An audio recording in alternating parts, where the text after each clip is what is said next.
Hi, this is Brass Check, and we're recording this on Sunday, and I believe the day is November 5th, 2023. And I was going to take the weekend off, but I can't. I keep waiting and waiting and waiting for somebody, a historian, an activist, a journalist, a commentator, to point out the incredible parallels between the Warsaw Ghetto uprising in the 1940s and what's going on in Gaza today. The historical parallels are almost identical. And if you doubt that, watch this.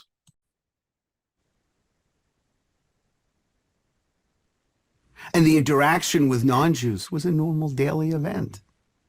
That comes to a crashing halt with the building of the Warsaw Ghetto Wall, which goes through the heart of the city and divides Jews from non-Jews as they were never divided before. Okay. The wall, right? First normal interaction between Jews and non-Jews, which was the state of affairs in Palestine previous to the invasion and occupation. And then what did the Israeli government do? They put the Palestinians in ghettos and they built walls to surround them. I mean, nobody sees this parallel but me. Now we have another clip, and this shows the mentality of the Nazi government and how they viewed the Jews. And I don't see a whole lot of difference between that and the Israeli government and how they view the Palestinians. I mean, listen to the language.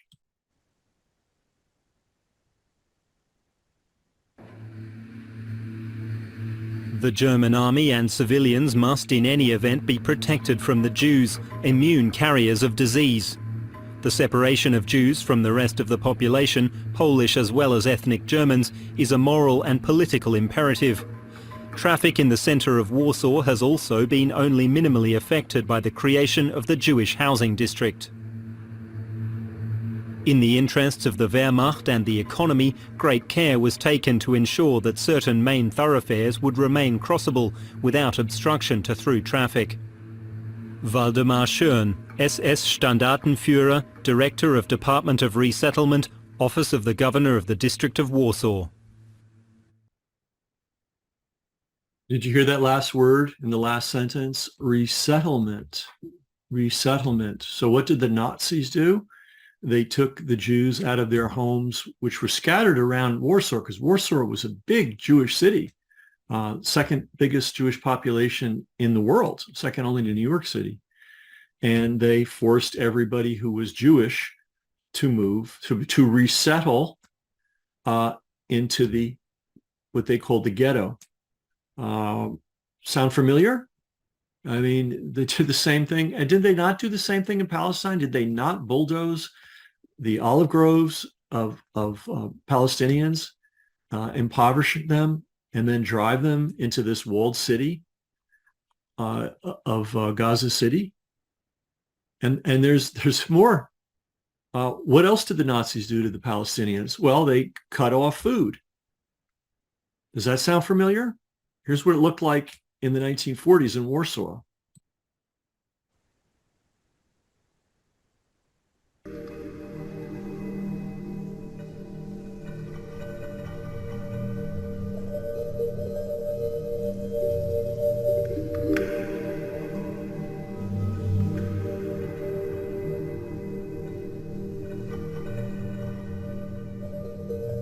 Night and day, by rail, in carts and buses, Jews arrive here from Polish towns and villages.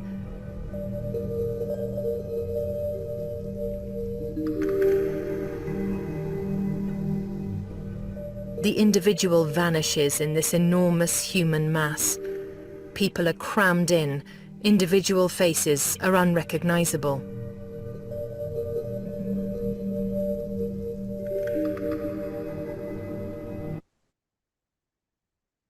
I don't know about that individual faces being unrecognizable bit. That sounds like TV documentary bullshit to me. I think the faces are very recognizable. But similar thing. resettle, which means steal the property of the people, push them into Gaza City has been called an open air prison, overcrowding. It's the greatest way to degrade people is to put them in an crowded situation, and then deny them food, which is what they're doing right now. Food, fuel, electricity. Does that sound familiar?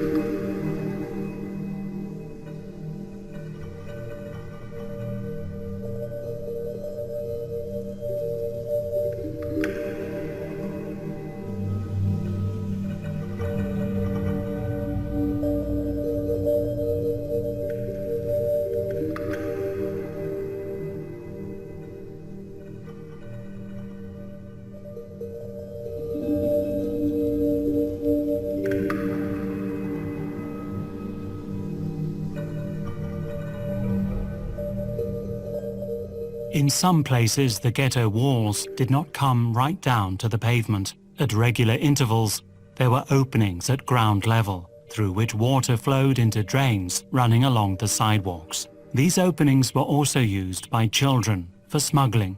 Tiny dark creatures with legs like matchsticks would converge on these openings from all sides. Terrified eyes darted from left to right, and frail paws dragged through bundles that were often bigger than the tiny smugglers themselves.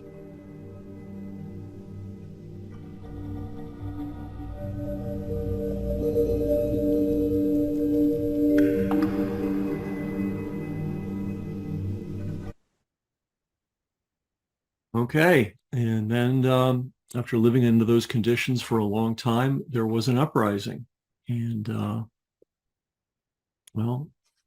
if you listen to what some Israeli government officials say quite openly, is their goal is to raze Gaza City.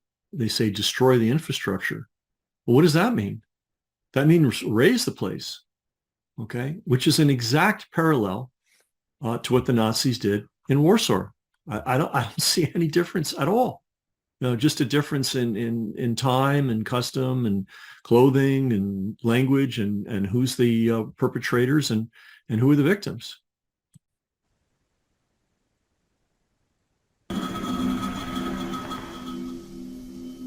For security reasons, I order that the ghetto of Warsaw be demolished.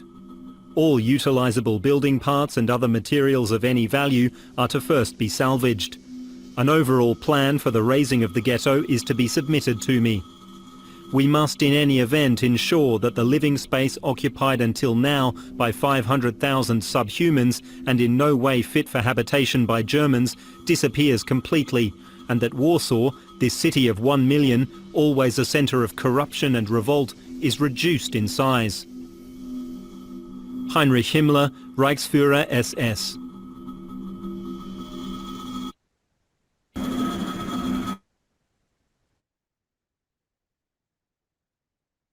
I mean, just change some words around, put them coming out of different people's mouths, and you're hearing from the Israeli government, right?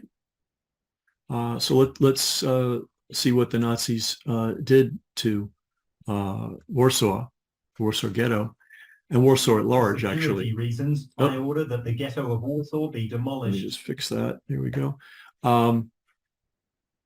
There are people in the Israeli government openly calling for the same thing, and there's people in the streets of Israel openly calling for the same thing. This is not all Israelis, of course, and certainly not all Jewish people calling for this, but there is a sizable group that is calling for it, and they actually have the ability to do this, to actually completely raze Gaza City, killing who knows how many people, and creating who knows how many refugees, and where are they supposed to go?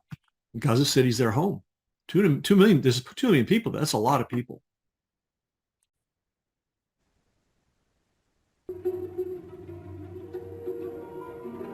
Powstała gejsiówka. Warsaw's Geisha Street concentration camp was set up to hold people needed to demolish the ghetto. It wasn't only blown up with dynamite, but also dismantled. It was completely plundered, and that camp was hell. People died there. Na terenie getta On the ruins of the ghetto, the Nazis wanted to create a park for Germans, założyć ogród hence the demolition. Niemców. Stąd ta The area was to be covered over with earth and turned into a garden paradise. ziemią i stworzony. Okay, having a little trouble technologically. But yeah, that was what they did in Warsaw. They raised it. And, you only raise something if you have plans to put something else there. I think that's clearly somebody's plan to go ahead and do that. So I don't know why I'm the only person making a video on this. Can't find anything about it on YouTube. Seems pretty damn clear to me.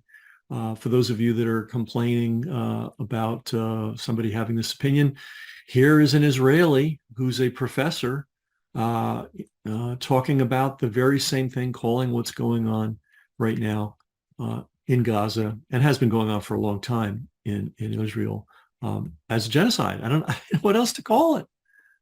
Certain people have been identified, singled out, forced to live in particular areas, strictly regimented, walled in, brutalized, humiliated. I mean, this is the Warsaw Ghetto all over again.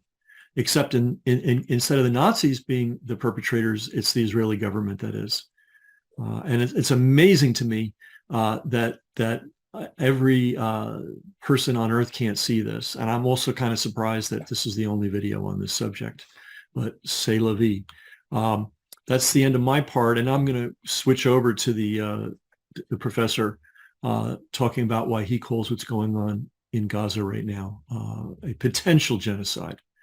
Though I think the people that have already been killed, which number in the many of thousands, we still don't know why the Israeli superintelligence forces didn't know that this attack was coming, why they ignored the very clear warning from the Egyptians, why the Israeli military sat on their ass and did nothing for 7 to 10 hours. And we've posted it twice now, and I don't see this hardly anywhere else. Israelis themselves are saying it was the Israeli army that killed hundreds and hundreds of Israeli people during the battles. And it wasn't just accidental crossfire. They deliberately used tank shells to destroy. For instance, if a group had been holed up in a house in a failed attempt to take hostages, and notice the hostages were not harmed or killed, then the Israeli army took it upon themselves to shell the house and kill everyone in it as part of a deliberate strategy. And there is at least one case where 150 people, Israelis, died that way. That's just one case. So of the number of Israelis that died during the Hamas military operation, how many of them were killed by the Israeli government, by the Israeli military under orders of their government? We got the sun coming in here. But anyway, here's the video that I want you to see, and that's that. Welcome to the Real News Network. I'm Greg Wilpert in Baltimore. A scandal broke out in the Israeli media recently when it became known that the Israeli government has been engaged in a systematic effort to conceal official documents on the Nakba, the ethnic cleansing of Palestine in 1948. The documents were collected from Israel's state archives and taken to locked vaults in the Ministry of Defense. Journalist Hagar Sheisaf from the newspaper Haaretz discovered this concealment effort when she visited state archives to re-examine documents that had been revealed before and had been cited by some of Israel's most prominent historians. She was told that the documents were removed from the archives, and she then tracked them down to the Director of Security of the Defense Establishment. This is an institution that is officially charged with protecting Israel's nuclear secrets and not with hiding facts that deal with the establishment of the State of Israel. Here are a few quotes from the hidden documents. Quote, "In the village of Safsaf, 52 men were bound in ropes, dangled into a pit where they were shot. In a raid on the village of Sasa, we blew up 20 houses with everything inside, with people sleeping there. I imagine so. Within 48 hours, I laid these villages flat.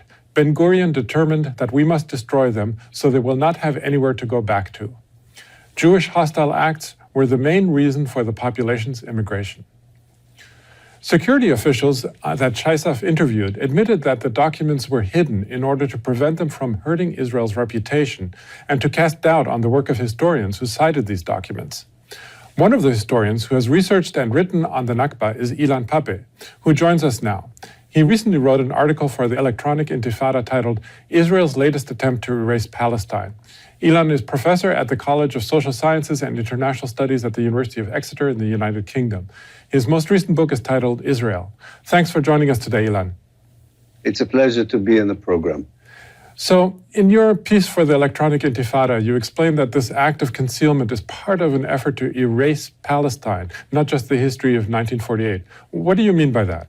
I mean that there is a concerted effort by the American administration and by the present Israeli political elite to depoliticize the Palestine issue, to turn it into an issue of economy, of business, maybe of welfare, but not an issue anymore of national rights, of justice, and of self-determination.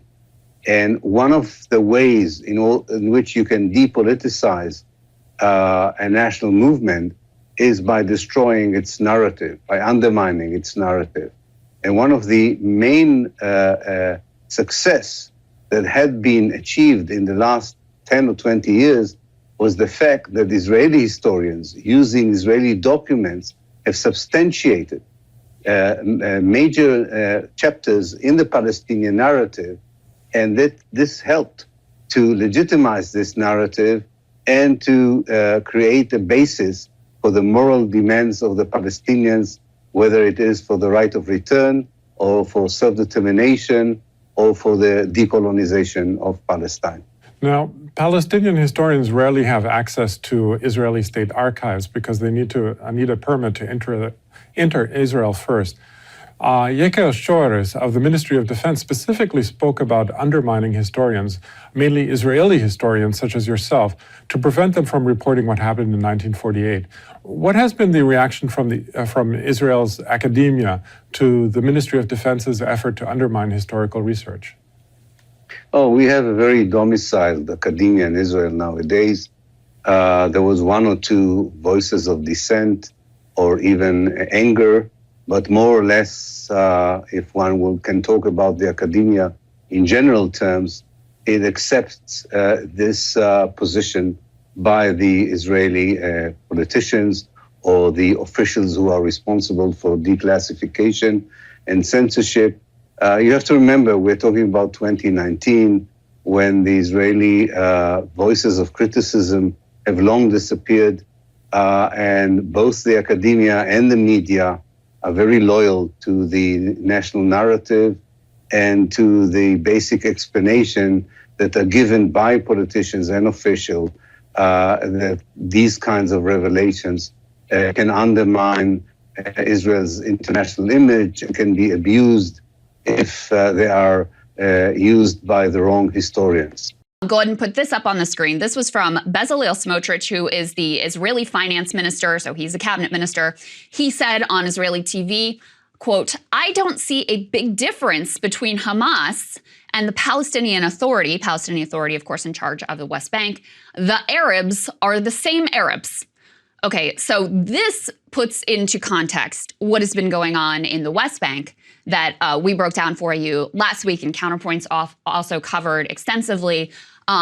Massive escalation in violence in the West Bank. Jewish settlers aided in a majority of the cases directly by the IDF, pushing Palestinians off of their land, killing over 100 just in the time period post October 7th. So while this war has been being waged on Gaza, you have over 100 Palestinians in the West Bank being murdered there as well. So he's laying out the groundwork here for, hey, Hamas is not just Gaza. We see the West Bank. We see the people who run the West Bank as being basically the same as Hamas. The, quote, Arabs are the same Arabs. So it gives you insight into the thinking of some of the coalition partners and one particular cabinet minister in the Netanyahu government. And Sagar, this is what we mean when we say this is the most extreme government that Israel has ever had in their history. And just to add one more that I referred to before, go ahead and put this up on the screen. Another far-right minister saying that, quote, nuking Gaza is an option. Population should, quote, go to Ireland or the deserts. This was in an interview, a local interview, where this minister he's the heritage minister, was suggesting that some kind of nuclear bomb could be dropped on Gaza. He was asked the question, whether this would be a good idea. And he said, quote, that's one way. He also voiced his objection during the interview to allow any humanitarian aid into Gaza, saying, quote, we wouldn't hand the Nazis humanitarian aid, and charging that there is no such thing as uninvolved civilians in Gaza. This is exactly the type of dehumanizing rhetoric that throughout history has been used to justify genocide. Because if there are no uninvolved citizens, there are no innocent civilians, then, hey, no problem to just wipe them all off the map. He goes even further. He backs retaking the Strip's territory and restoring the settlements there. Asked about the fate of the Palestinian population, he says, quote, they can go to Ireland or deserts. The monsters in Gaza should find a solution by themselves. He says the Northern Strip has no right to exist, adding that anyone waving a Palestinian or Hamas flag should not continue living on the face of the earth. This is a government minister who is saying these things, and who, again, we have said, no red lines, no matter what, do what you want to do. Joining me now is one of the signers of that statement on the possibility of genocide in Gaza, Omer Bartov, Professor of Holocaust and Genocide Studies at Brown University. Professor Bartov, who is an Israeli-American, has been described by the U.S. Holocaust Memorial Museum as, quote, one of the world's leading specialists on the subject of genocide. Professor Bartov, thank you for joining me on the show today. I wish it wasn't under these circumstances. Even a lot of people who are critical of the Israeli government, critical of the war on Gaza, they hear the word genocide and say, hold on, that's a step too far. That's hyperbole. This isn't Rwanda. You are a world-renowned expert on genocide and an Israeli yourself. What makes this, in your view, possibly a genocide? Well, thank you for having me. And indeed, this is not the best occasion for any of us. Look, I mean, I think that the situation we're facing now, as the statement that you read earlier that I co-signed indicates, is one where the possibility of genocide is staring us in the face. You have cited many statements made by Israeli politicians, by Israeli generals, which indicate an intent. One of the most difficult aspects to prove in genocide. And in fact, these leaders have used statements that appear to show an intent to genocide, to commit genocide. My own view is, as far as I can tell, being here and not on the ground there, and depending on reports like most of us, is that what is happening right now in Gaza can quite clearly be seen as war crimes, potentially also crimes against humanity, possibly may become genocide. I don't think that what is happening there right now is genocide, and there are conflicting statements also from commanders on the ground who are claiming that they are using a great deal of military force, but what they're trying to do is to kill Hamas operatives, and they are trying not to kill civilians, although, as you've said, they have not done so very successfully. But I think it's very important to stress that the danger of genocide is right there, and that if things progress as they're going right now, what we are seeing now may become much worse.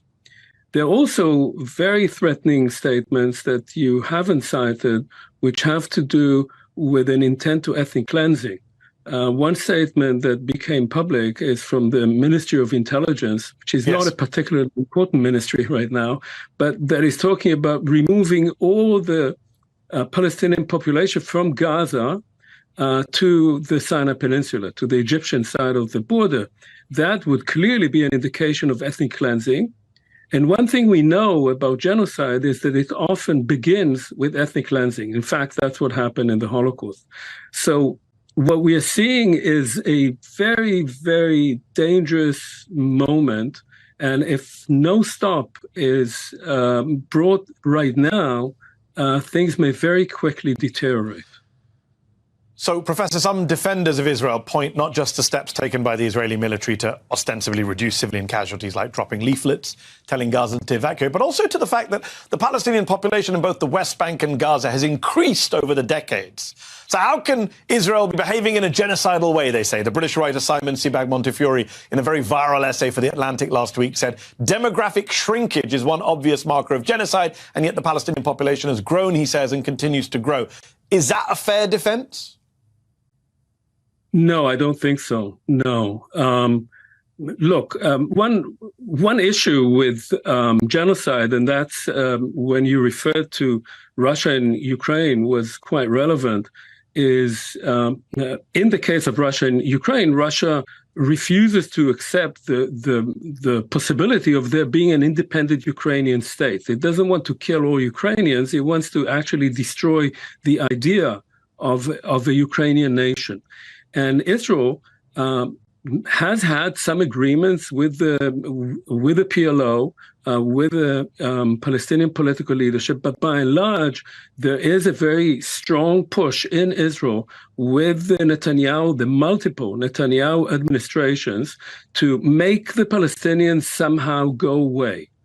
This is actually not happening only in Gaza, but also on the West Bank, where violence by settlers, protected by the military and often with the help of the military, are increasingly exercising violence against the Palestinians there.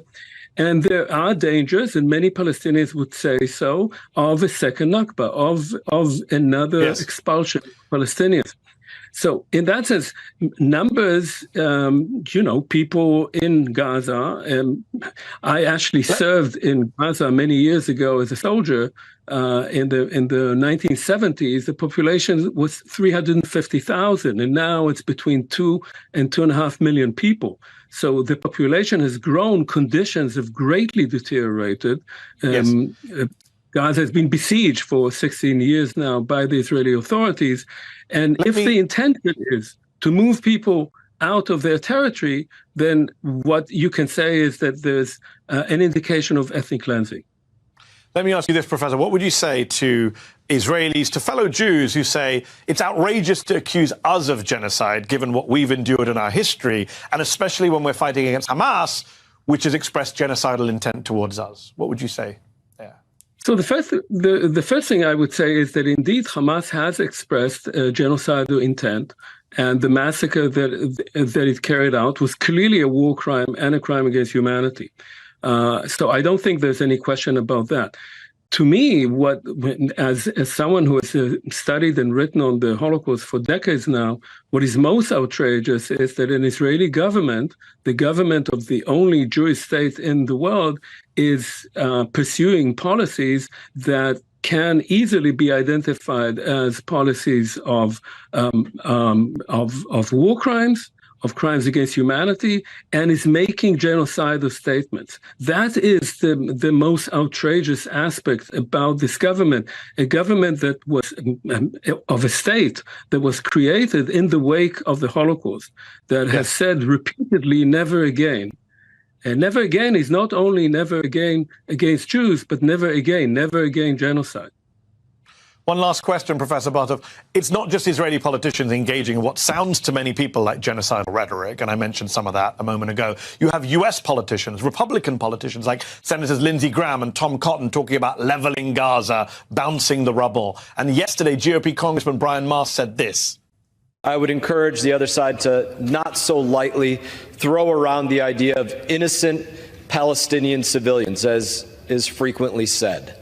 I don't think we would so lightly throw around the term innocent Nazi civilians during World War II. How would you describe that rhetoric about Gaza, about the Palestinians, emanating from the GOP here in the United States? Well, in fact, even the president of the State of Israel said that we should see all Palestinians in Gaza, the population of Gaza, as responsible for the acts of Hamas. And I should say that during World War II, British and American politicians very carefully distinguished between the Nazis, various Nazi organizations, the German military, and the German population, and never talked about the German population as being Nazi. There were many Nazis there, but the point of it was that after the war, you could rebuild Germany, which is what was done, and not eradicate it. And so this kind of rhetoric is irresponsible and potentially murderous. Professor Omar Bartov, we will have to leave it there. Thank you so much for your analysis. But this is what we couldn't see. The carnage and death being inflicted elsewhere in Gaza as the death toll soars towards 10,000, according to the Hamas-run health authority. Israel striking 2 more refugee camps. It's located in the evacuation zone, where Israel's military is urging families to seek refuge as the IDF focuses its offensive on the north. But there's almost nowhere in Gaza that's safe anymore. Israel's goal has always been ethnic cleansing. I think a lot of people have been watching what Israel's been doing in Gaza and think to themselves, understandably, how could any country do this? But what I'm about to tell you will make it absolutely clear that wiping out the Palestinians has been Israel's goal all along. It starts with the 19th century movement to create the State of Israel, the Zionist movement. While there's nothing wrong in principle with Jews having a homeland, the Zionist movement insisted that a Jewish state had to be in the heart of the Arab world, Palestine. The slogan for the Zionist movement was a land for a people without a land. Of course, Palestine wasn't a land without a people. Hundreds of thousands of Arabs already lived there. This immediately created a problem for the Zionist movement. Israel couldn't be a Jewish state if the majority of people weren't Jewish. The Zionist movement knew that the only way they could actually have a Jewish state in Palestine was to kick the Arabs out and move Jews in, and they openly wrote about this. Leading Zionist Israel Zangwill wrote, "Palestine is not so much occupied by Arabs as overrun by them. They're nomads, and therefore we must persuade them to trek." Another leading Zionist and future Prime Minister of Israel, David Ben-Gurion, put it more bluntly, saying, "We must expel the Arabs and take their place." The Zionist movement was also completely aware that they'd have to take the land by force.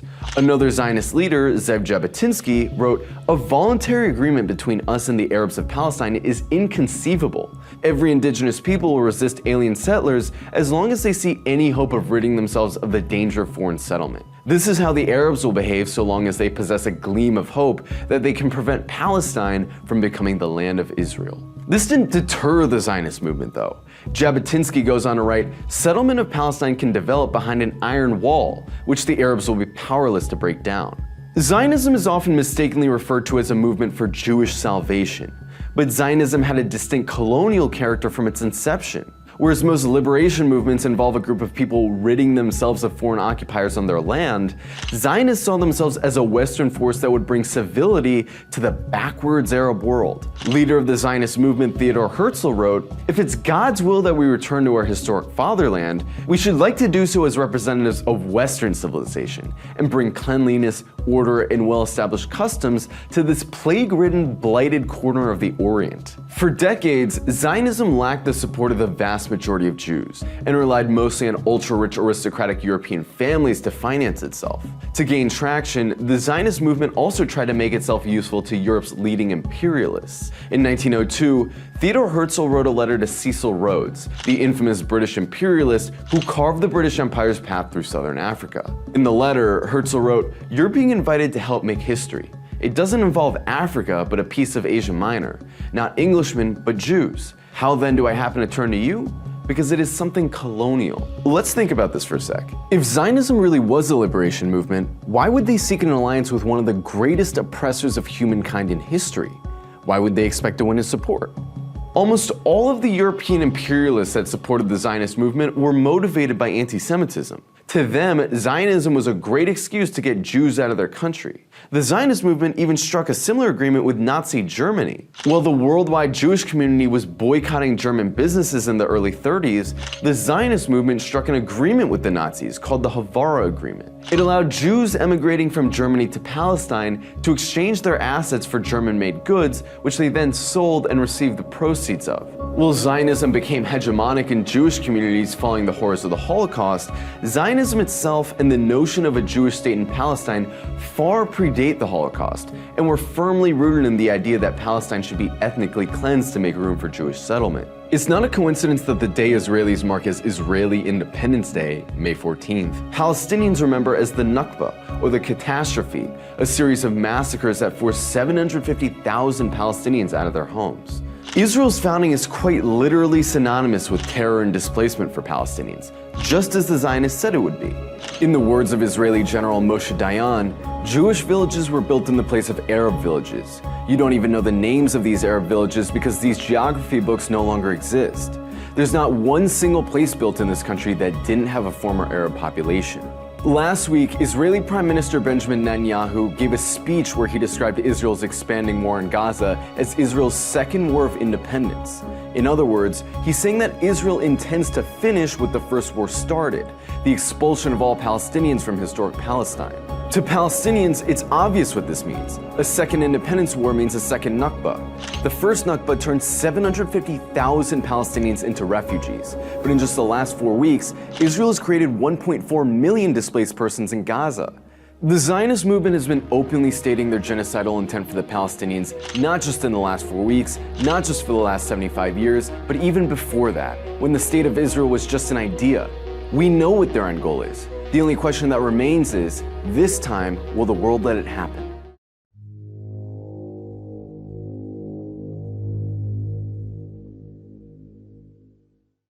Brass Check TV, free to you, not free to us. We've got a server bill, we've got an email software bill, we've got a tech helper bill, and that happens every month.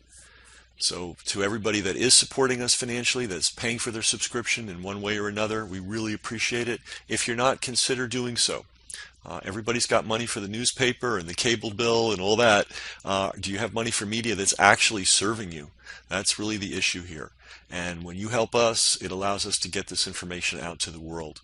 So thanks to all our supporters, and if you're not a supporter already, please consider becoming one.